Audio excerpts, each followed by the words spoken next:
Hello friends, स्वागत है आपका स्टार फिज़िक्स आईआईटीबी में। और ईएमटी लेक्चर 3 में आज हम स्फेरिकल पोलर कोऑर्डिनेट्स ही कंटिन्यू करेंगे। लास्ट लेक्चर में हम स्फेरिकल पोलर कोऑर्डिनेट्स स्टार्ट कर चुके हैं और हमने क्या क्या पढ़ लिया था। What is spherical polar coordinates, interesting history उसके बारे में, और बेसिक डेफिनेशंस हो गई थी। और फिर हमने देखा था वाई कर्विलीनियर कोऑर्डिनेट्स हम इन्हें कहते हैं, और आर थीटा कर्व बनाए थे हमने, फाई कर्व, और आर कैप, थीटा कैप और फाई कैप की वैल्यूज़ निकाली थी। तो उन्हीं को यूज़ करके आज हम आगे बढ़ेंगे और लाइन एलिमेंट वगैरह निकालेंगे और डेल ऑपरेटर और इनके सारे ऑपरेशंस जो हैं हम निकालेंगे।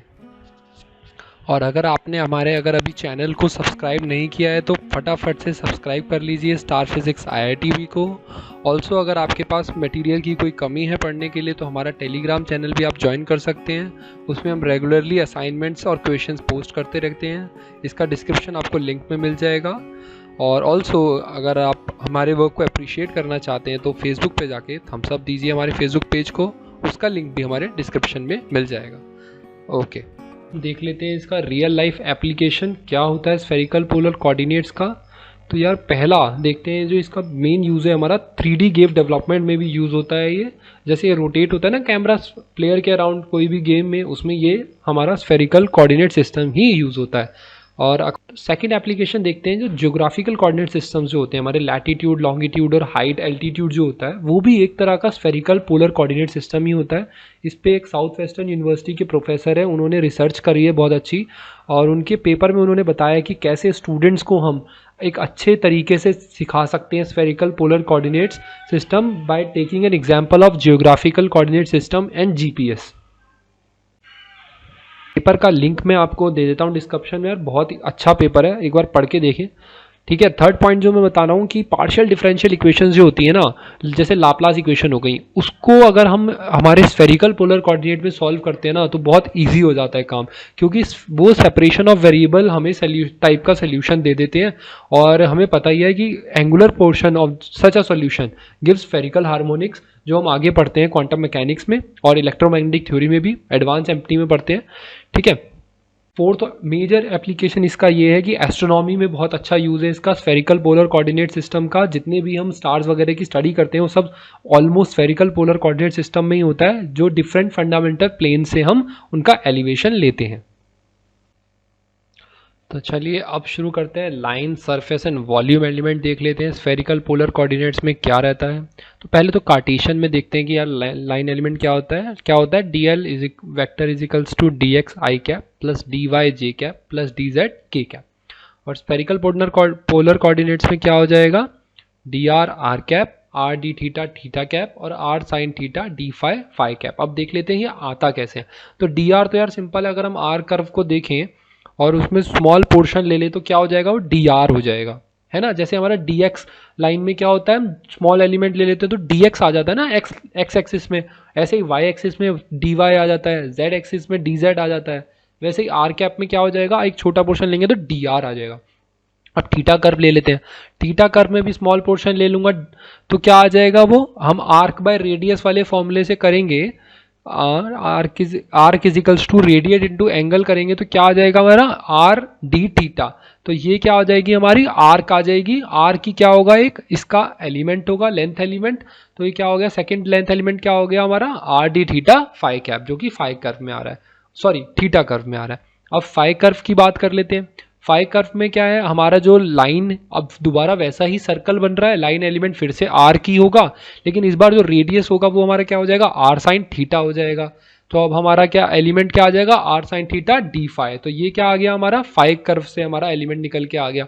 तो ओवरऑल लाइन एलिमेंट क्या बन गया हमारा, d are are cap plus r D theta theta cap plus r sine theta D phi phi cap.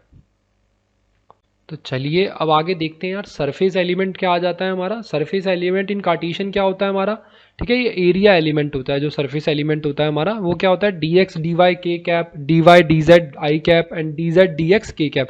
तो आप ये देख रहे होंगे ये तीनों टर्म्स क्या है, x y z x y z x y z चल रहा है हमारा, और किस फॉर्म में चल रहा है वो भी आप देखें। ठीक है, तो ऐसे ही अब हम स्फेरिकल पोलर कोऑर्डिनेट में कर लेंगे। हमारा अगर हम dx की जगह dr मान लें और dy की जगह आर डी थीटा मान लें, और डी जेड की जगह हम r sine theta D phi put करेंगे तो पूरी कहानी एकदम सिमिलर आ जाएगी। तो क्या आ गया, पहला एलिमेंट क्या आ गया हमारा, r D theta phi cap, क्योंकि हमने के कैप की जगह फाई कैप रख दिया। ऊपर से अगर हम एनालॉजी लेके चलें तो डी वाई की जगह r D theta, d z की जगह r sine theta D phi और आई कैप की जगह आर कैप, तो ये सेकेंड एलिमेंट आ गया। अब आ गया आर डी जेड, थर्ड में आ जाते हैं। डी जेड डी एक्स कैसे लिखा हुआ है, डी जेड की जगह r sine theta D phi और डी एक्स की जगह डी आर और जे की जगह थीटा कैप। तो एनालॉजी से करेंगे पूरा सिस्टम, तो ये आ गया हमारा surface element in spherical polar coordinate. अब ये जो बीच वाला टर्म है ना, r square sine theta D phi are cap, यार ये बहुत इंपॉर्टेंट है। ये क्यों इंपॉर्टेंट है, क्योंकि ये जो स्फेयर होता है ना, ये आर कैप डायरेक्शन में है, तो स्फेयर के ये परपेंडिकुलर डायरेक्शन में होता है और इसका हम काफ़ी यूज़ करेंगे जब ईएमटी पढ़ेंगे। तो यार इसको थोड़ा ध्यान रखें कि अगर हम कोई भी मान ले, आपसे पूछ ले कि सरफेस का, स्फेयर का सरफेस एलिमेंट क्या होता है, तो सीधे सीधे R square sine theta D phi are cap ही होगा परपेंडिकुलर डायरेक्शन में। ठीक है, तो ये थोड़ा सा याद रखना है। तो चलिए मैं आपको वॉलीबॉल एलिमेंट पढ़ा देता हूँ, और इस बात को ध्यान रखिए यार, मैं थोड़ा नोटिस ये इमेजिन करके चल रहा हूँ कि आप लोग नोट्स बना रहे हैं। ठीक है, मैं उसी, मेरा पढ़ाने का स्टाइल यही है कि आप लोग नोट्स बना रहे हैं। ठीक है, तो वॉल्यूम एलिमेंट आ जाएगा हमारा D Y is equals to D x D Y D Z आ जाएगा। अब वैसे ही एनालॉजी से करेंगे तो डी एक्स की जगह मैंने रख दिया डी आर, डी वाई की जगह रख दिया भैया आर डी थीटा और डी जेड की जगह रख दिया r sine theta D phi. तो हमारा क्या आ गया भैया, r square sine theta d r D theta D phi, ये आ गया हमारा volume element in spherical polar coordinates. तो अब हमने इनके वॉल्यूम एलिमेंट्स वगैरह जब हम निकाल लिए, सरफेस एलिमेंट और वॉल्यूम एलिमेंट, तो अब इनका यानी कि हम इंटीग्रेशन में कहीं यूज़ करेंगे, तो हमें इंटीग्रेशन की लिमिट्स भी पता होनी चाहिए कि हम क्या लिमिट्स यूज़ करते हैं आर थीटा और फाई की। तो पहला केस देखते हैं फुल स्फेयर का। फुल स्फेयर की इक्वेशन क्या होती है, x square plus y square plus z square equals to a square, where a is the radius of the sphere. तो आर की लिमिट क्या हो जाएगी हमारी, 0 टू ए वॉल्यूम इंटीग्रेशन में, और हमारी थीटा की हो जाएगी 0 टू पाई, जो हमने पहले भी देखा था थीटा कर्व में, और फाई कर्व तो पूरा 360 घूमता है, तो यानी कि ये क्या हो गया, फाई की क्या हो गई, 0 टू 2 पाई जाएगा हमारा फाई। तो ये हो गई वॉल्यूम इंटीग्रेशन। सरफेस इंटीग्रेशन की बात करें तो आर हमारा उसमें भैया कांस्टेंट रहता है ए, ठीक है, तो उसमें थीटा की 0 टू पाई ही जाएगी और फाई क्या हो जाएगा, 0 टू 2 पाई जाएगा। और ऐसे ही अगर हमने हाफ स्फेयर लिया यानी कि हेमिस्फेयर लिया है, तो लोअर हेमिस्फेयर की बात करें तो हमने क्या ले लिया, इक्वेशन वही रहेगी, z इज लेस देन 0 रहेगा। लोअर हेमिस्फेयर की बात कर रहा हूं मैं, अपर हेमिस्फेयर में क्या हो जाएगा, बस साइन अपोजिट हो जाएगा, z ग्रेटर देन 0। तो वॉल्यूम इंटीग्रेशन में क्या होगा, वही r जो जाएगा 0 to a, theta pi by 2 to pi, अगर इसकी जगह अपर हेमिस्फेयर लेता तो 0 टू पाई बाय 2 जाता, थीटा हमारा 0 टू 90 यानी कि, और अब क्या जा रहा है 90 टू 180, और हमारा फाई क्या रहेगा, फाई तो वही यार 0 टू 360 जाता है। ठीक है ना, ये थीटा में फर्क आएगा क्योंकि स्फेयर जो हो गया हाफ हो गया, लेकिन घूम तो पूरा ही रहा है ना हमारा।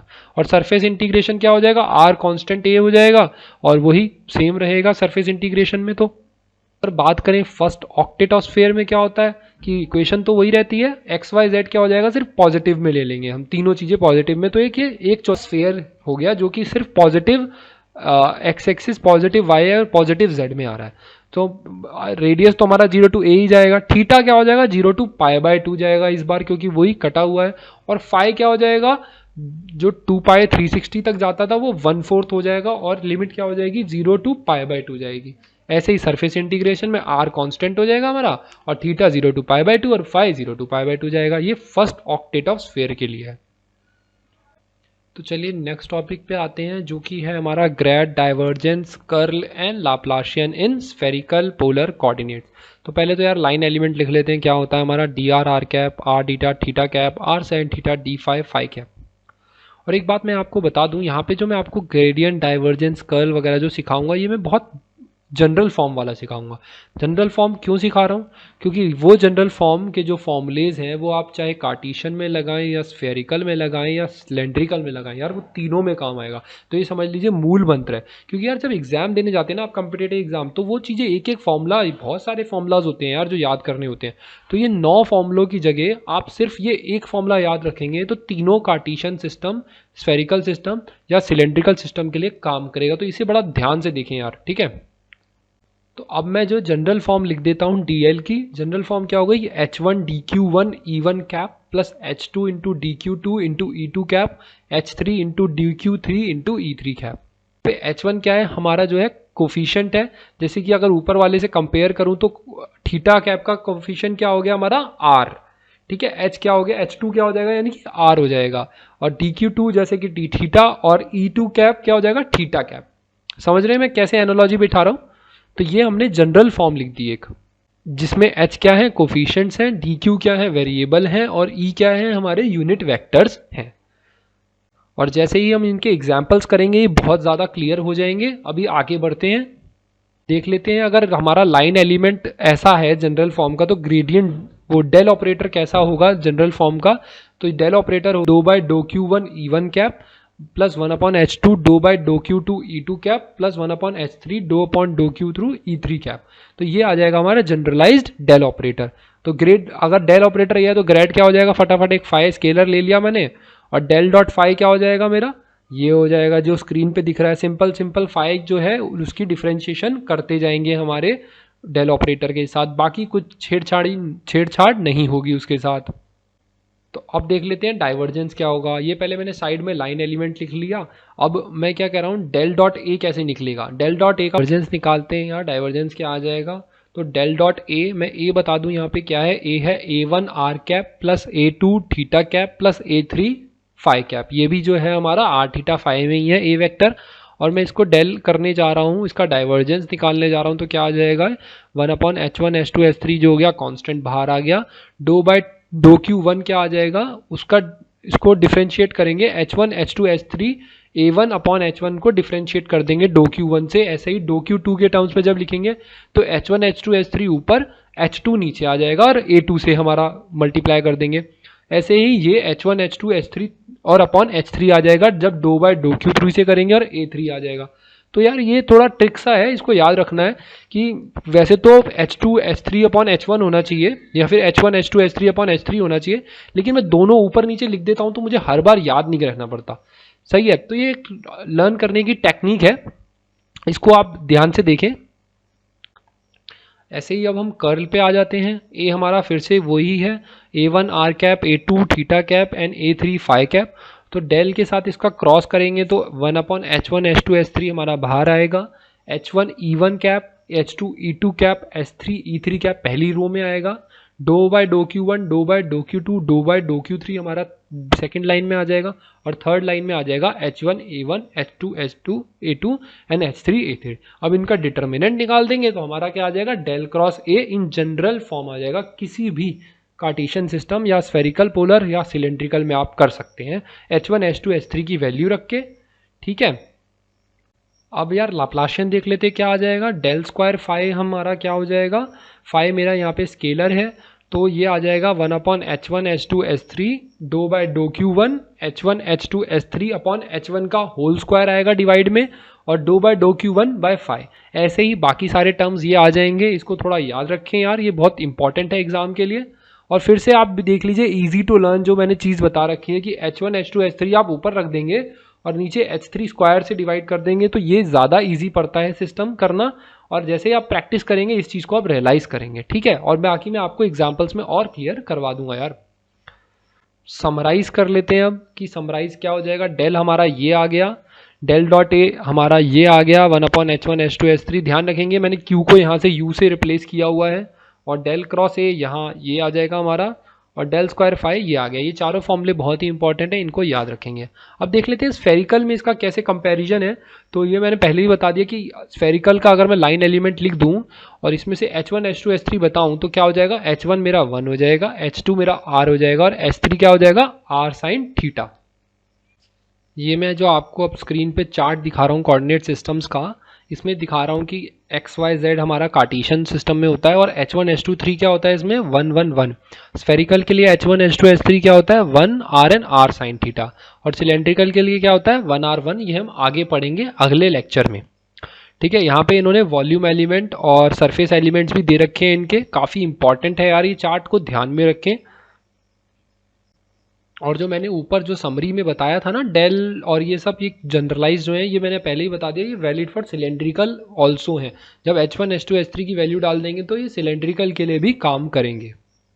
तो अब देख लेते हैं क्या फॉर्मूले आ जाते हैं हमारे स्फेरिकल कोऑर्डिनेट्स के लिए ग्रेडियंट, डाइवर्जेंस और कर्ल के। तो ग्रेडियंट हो जाएगा ये, अगर मैं टी एक स्केलर ले रहा हूँ तो क्या आ जाएगा हमारा, तो ग्रेडियंट का फॉर्मूला ये आ जाएगा, डाइवर्जेंस का फॉर्मूला ये आ जाएगा हमारा सेकंड वाला, और लाप्लाशियन का फॉर्मूला थर्ड वाला आ जाएगा। ये थोड़ा सा वर्कआउट करेंगे ना हम अभी तो पता लग जाएगा। मैं इसमें से आपको एक एग्जांपल डाइवर्जेंस का अभी करके दिखाता हूँ।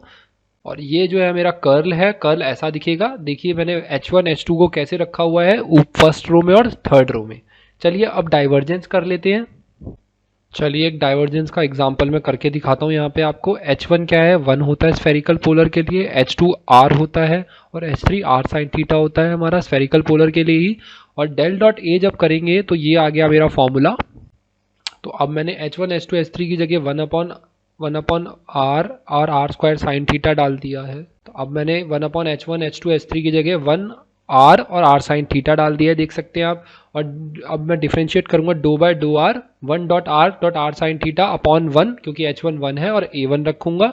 ऐसे ही सेकंड टर्म में करूंगा तो आर स्क्वायर साइन थीटा बन जाएगा H1 H2 H3। इसीलिए मुझे बार बार ध्यान करने की जरूरत नहीं है कि मैं सीधे H1 H2 H3 डाल दूंगा तो ये मेरे को याद रहेगा कि आर स्क्वायर सीटा है। और नीचे डिवाइड करूंगा H2 से तो R से डिवाइड कर दूंगा। थर्ड में भी मैंने ऐसे ही किया है, H1 H2 H3 on H3 किया है तो H1 H2 H3 क्या होता है, आर स्क्वायर साइन थीटा, और H3 क्या है हमारा, आर साइन थीटा। ये मैंने डिवाइड कर दिया। तो सॉल्व किया तो पहला टर्म आ गया r square sine theta A1, r sine theta A2 और थर्ड टर्म आ गया हमारा R13। तो पहले टर्म में से साइन थीटा बाहर आ जाएगा हमारा, सेकंड वाले में आर आ जाएगा क्योंकि हमें थीटा से डिफरेंशिएट करना है, और थर्ड वाले में से आर बाहर आ जाएगा क्योंकि फाई से डिफरेंशिएट करना है हमें A3 को।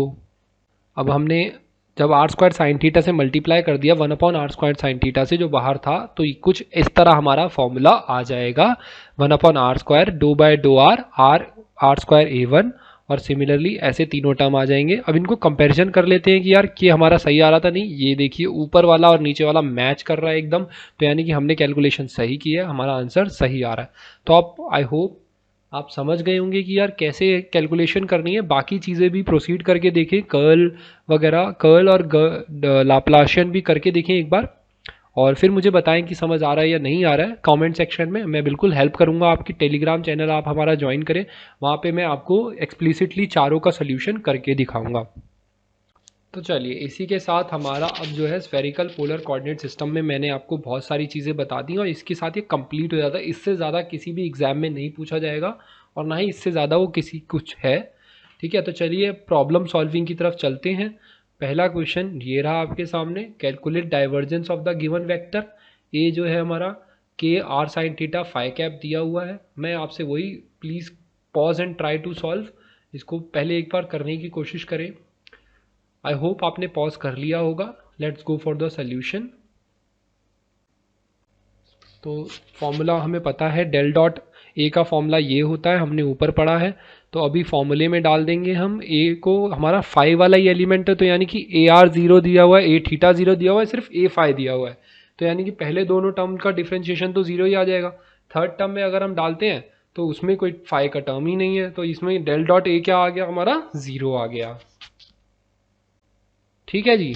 चलिए आप अगर नेक्स्ट क्वेश्चन पे आते हैं। अब नेक्स्ट क्वेश्चन क्या है, हमें लाप्लाशियन फाइंड करना है। ए इज इक्वल्स टू के आर क्यूब, ये आपका पहला लाप्लाशियन का क्वेश्चन है। और पहले इसको थोड़ा सा ट्राई एंड सॉल्व करने की कोशिश करें। 1 2 3। आई होप आपने पॉज किया होगा। Let's start the solution. तो यार डेल स्क्वायर ए का फॉर्मूला ये आ गया हमारा ऊपर से फॉर्मूला यही है। अब a is a function of r only so that two terms are 0, यानी कि दूसरे बाकी टर्म तो 0 आ जाएंगे क्योंकि ये r का ही फंक्शन है, और थीटा से डिफरेंशिएट करेंगे तो 0 आ जाएगा, और फाई से भी डिफरेंशिएट करेंगे तो 0 आ जाएगा। तो बच्चा हमारा पहला टर्म। अब पहला टर्म में क्या है, 1/r² बाहर है, डो बाय डो आर आर स्क्वायर, और डो बाय डो आर के आर क्यूब। अब के आर क्यूब को करूंगा, के आर क्यूब को मैं डिफरेंशिएट कर रहा हूँ आर से, तो क्या आ जाएगा 3k r², और उसको r² से मल्टीप्लाई कर देंगे तो क्या आ जाएगा 3k r4। फिर से इसको डिफरेंशिएट करेंगे और r² से डिवाइड करेंगे तो हमारा आंसर आ जाएगा 12kr। ठीक है जी। आई होप आपको ये समझ आ गया होगा और बहुत ही बेसिक है, और मैं कहूँगा आपसे कि इनकी ज़्यादा से ज़्यादा प्रैक्टिस करें क्वेश्चंस की, क्योंकि ऑनलाइन तो लिमिटेड ही हो सकता है। बाकी सॉल्यूशंस एंड क्वेश्चंस के लिए आप हमारा टेलीग्राम चैनल देख सकते हैं, उस पर काफ़ी हम क्वेश्चन पोस्ट करेंगे। आगे बढ़ते हैं नेक्स्ट क्वेश्चन की तरफ। तो अगला क्वेश्चन है example 3, calculate curl of the following. ये हमें ए दिया हुआ है K R phi cap in spherical polar coordinates. तो please pause and try to solve. 1 2 3। I hope आपने पॉज कर लिया होगा। Let's begin with the solution. तो डेल क्रॉस ए का फॉर्मूला हमारा ये होता है और इसका हमें डिटर्मिनेंट फाइंड करना है। अब जैसे कि देख सकते हैं फिर से हमारा कोई आर और थीटा कैप में डायरेक्शन में नहीं है कुछ भी, तो हमारा सीधे सीधे फाई के नीचे लिख दूंगा और पहली दो टर्म्स हो जाएंगी जीरो हो जाएंगी थर्ड लाइन में। अब हम इसका डिटर्मिनेंट निकालते हैं। 1/r² साइन थीटा बाहर ही रहेगा। पहला टर्म ये आ गया, दूसरा टर्म ये आ गया, थर्ड टर्म ये आ गया। थर्ड टर्म में 0 0 आएगा क्योंकि कोई भी नहीं है टर्म। चलिए नेक्स्ट लाइन, ये 1/r² sin थीटा। अब ये आ गया हमारा, अब इसको डिवाइड कर देंगे 1/r² साइन थीटा से, तो कॉट थीटा बन जाएगा और साइन थीटा कट जाएगा, तो ये आ जाएगा हमारा आंसर। बहुत इजी है, एक बार ट्राई करके देखें, बहुत इजी है, सॉल्व हो जाएगा। चलिए नेक्स्ट की क्वेश्चन की तरफ बढ़ते हैं आगे। नेक्स्ट क्वेश्चन है, हमें फ्लक्स कैलकुलेट करना है। Calculate the flux of vector field v r² r through the surface s of the sphere of radius a। यानी कि एक सरफेस s दिया हुआ है और हमें फ्लक्स निकालना है। तो फ्लक्स क्या होता है हमारा, सरफेस इंटीग्रेशन v.ds, और ये क्लोज्ड है हमारा, तो ये आपको हिंट दे दिया। Please try to solve. And 1 2 3। I hope आपने सॉल्व किया होगा। ये है सोल्यूशन। तो flux of the vector field क्या होता है हमारा, डबल इंटीग्रेशन v.ds, और हम यूजिंग डाइवर्जेंस थ्योरम इसको क्या बना देंगे, डेल डॉट वी बना देंगे, क्योंकि s जो है हमारा क्लोज सरफेस दिया हुआ है। ठीक है, तो s surface to volume integral convert कर लिया, v.ds क्या हो जाएगा, डेल डॉट वी से कन्वर्ट। अब हम डेल डॉट वी निकाल लेते हैं। डेल डॉट वी निकालेंगे, डेल डॉट r² r, जो हम डिफ्रेंशिएट करके देखेंगे तो क्या आ जाएगा, ये 5r²। ये पहले मैं बता चुका हूँ एग्जाम्पल 1 में, दोबारा इसको करके देखें, 5r² ही आंसर आएगा। वॉल्यूम एलिमेंट हमने अब रख दिया इसका, r² sine theta dr d theta d phi, ये वॉल्यूम एलिमेंट आ गया। इंटीग्रेशन करेंगे, इंटीग्रेशन लिमिट डालेंगे, रेडियस की हो जाएगी 0 to a, थीटा की हो जाएगी 0 to पाई, फाई की हो जाएगी 0 to 2 पाई। आंसर आ गया 4 पाई a फाई। कोई भी डाउट हो कमेंट सेक्शन में ज़रूर पूछें। ये सोल्यूशन प्लीज़ ट्राई करें। ये जो मैंने आपको 4 क्वेश्चन इंपॉर्टेंट बताए हैं यार, बहुत ही इंपॉर्टेंट है, और इनकी ज़्यादा से ज़्यादा प्रैक्टिस करें एग्ज़ाम में अच्छे से अच्छे मार्क्स लाने के लिए। और अब जो आप स्क्रीन पे देख रहे हैं यार, ये है आपका होमवर्क, क्वेश्चंस फॉर प्रैक्टिस। इनके सोल्यूशन हमारे टेलीग्राम चैनल पे मिलेंगे, जिनका लिंक हम डिस्क्रिप्शन में डाल चुके हैं। ये 4 क्वेश्चन है। पहला क्वेश्चन आपको लाप्लाशियन निकालने के लिए कह रहा है। दूसरा क्वेश्चन हमारे को डेल निकालने के लिए कह रहा है r² r का, ये DU 2017 में आया हुआ है। ये सारे चारों क्वेश्चन जो है प्रीवियस ईयर ही हैं। थर्ड क्वेश्चन मेरे को डेल क्रॉस r निकालने को कह रहा है, और फोर्थ क्वेश्चन मुझे डेल फाई दिया हुआ है, फाई निकालने को कह रहा है। यार ये बड़ा इंटरेस्टिंग क्वेश्चन है, BHU में पूछा हुआ है 2012 में, तो ये प्रीवियस ईयर भी हो गए हमारे। इसको अच्छे से ट्राई करें यार, क्वेश्चंस को काफ़ी ईजी है और मज़ेदार क्वेश्चन है। सोल्यूशन आपको टेलीग्राम चैनल पे मिलेंगे। दैट्स ऑल फॉर ये। तो चलिए मिलते हैं नेक्स्ट वीडियो में, और तब तक के लिए चैनल सब्सक्राइब कर दिए यार, कोई भी आपको अपडेट मिस नहीं होना चाहिए इससे related. Okay guys, thank you and have a nice day.